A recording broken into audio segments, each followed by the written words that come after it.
Why does the body swell after getting injured? During acute injuries, the body will initiate the healing process through the inflammatory response. When we say inflammatory response, it removes the damaged tissue by increasing blood flow and activating the lymphatic system to the injured site. Swelling occurs due to fluid accumulation as a result of increasing of blood flow and blood vessel permeability. And aside from swelling, inflammation is also characterized by pain, redness, and warmth. The muscles surrounding the area contract to guard the injured site and prevent aggravation. During inflammation, special cells remove the damaged tissue to provide a foundation where new tissues can grow. The laying down of new cells and blood vessels in the injured site is the actual repair phase. The repair phase can last for several days or months, and it is depend on what type of injury. It is during the last phase or the maturation phase that the tissue will become stronger as it aligns itself to provide maximum resistance to the tensile forces. The entire healing process takes several months to a year to complete.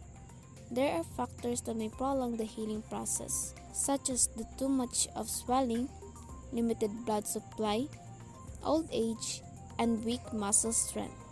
It is important that proper care is given to the injury to minimize delay and maximize strength of new tissue. Chronic injuries undergo a similar healing process, but with special attention should be given to determine its cause. Individuals should refrain from training until the cause of the injury is identified to avoid recurrence. So in this section, we have the common causes of acute and not overuse injury, since all the type of injury is acute. So first, we have the sprain injury. This type of injury is acute.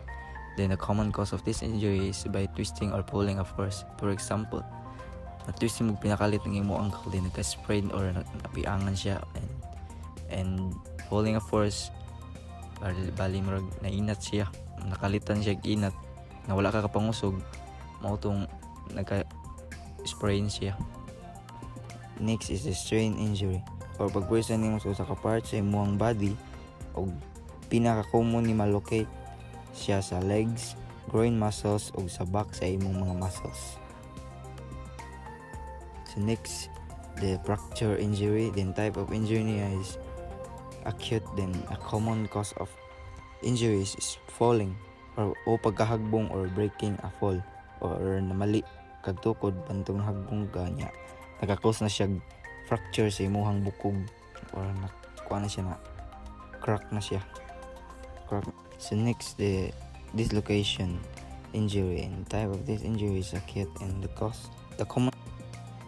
So next, the dislocation injury, and type of this injury is acute, and the common cause of injury is the falling or breaking out of a fall.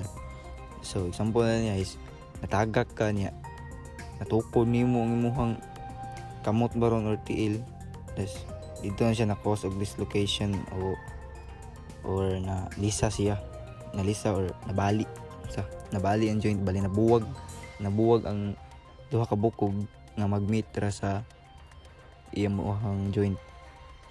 Next is the stress fracture injury, and this is the acute type of injury, and the common cause of injury is repetitive high impact stress. So ang stress fracture is an overuse injury.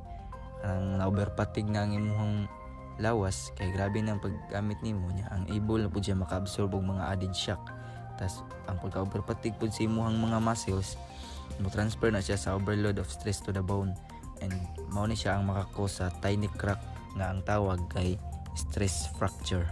Next, the tendinopathy injury, and this is the acute type of injury, and the common cause of this injury is repetitive movement using poor techniques. Tendinopathy is usually a type of overuse injury where the tendon is repeatedly strained until tiny tears form.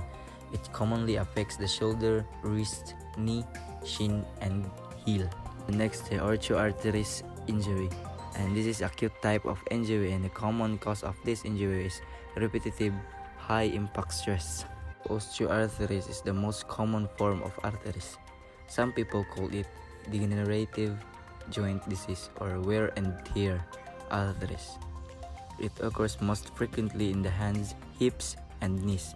With osteoarthritis, the cartilage within a joint begins to break down, the underlying bone begins to change. And the last is the bursitis injury. Acute type of injury and the common cause of injury is the repetitive movement using poor technique. Bursitis is the inflammation of bursae. Most common locations for bursitis are the shoulder, elbow, and hip, but can occur in other locations like the knee, heel, and base of the big toe. Bursitis is typically caused by repetitive minor impact on the area or from a sudden more serious injury.